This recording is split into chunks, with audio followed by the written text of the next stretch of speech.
Television industry की most popular actress Divyanka Tripathi आखिरकार क्यों मानने लगी थी अंधविश्वास को।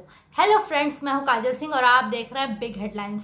ये है मोहब्बती की फ्रेम यानी कि हमारी इशी माँ यानी कि दिव्यंका त्रिपाठी आखिरकार अंधविश्वास में क्यों डूब गई थी। अगर आपको याद होगा तो विवेक दहिया से पहले वो शरद को डेट करती थी।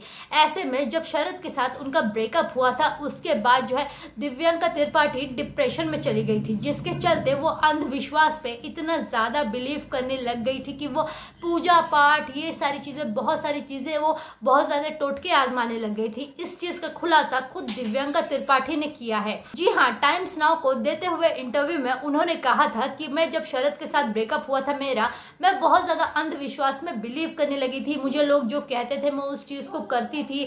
मैं बहुत ज्यादा डिप्रेशन में चली गई थी और मैं बहुत ज्यादा डिप्रेस थी। इस चीज का खुलासा करते हुए दिव्यंका ने यह भी बताया है कि जब से विवेक मेरे लाइफ में आया है मेरी लाइफ जो है पूरी तरीके से चेंज हो गई है। विवेक मेरे लाइफ के एक टर्निंग पॉइंट है।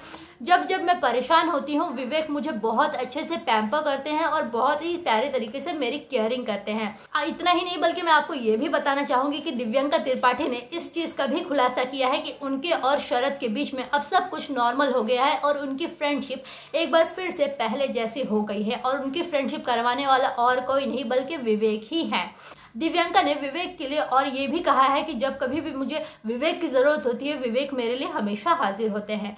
इनकी ये जो प्यारी सी क्यूट सी केमिस्ट्री है इनके फैंस को तो बहुत ही ज्यादा पसंद आती है। आप हमें कमेंट सेक्शन में कमेंट करके बताइए कि आपको दिव्यंका त्रिपाठी और विवेक दहिया की जोड़ी कैसी लगती है और अगर आप कभी डिप्रेशन में गए हैं तो उससे उभरने के लिए आपने आखिरकार कौन से टोटके आजमाए हैं।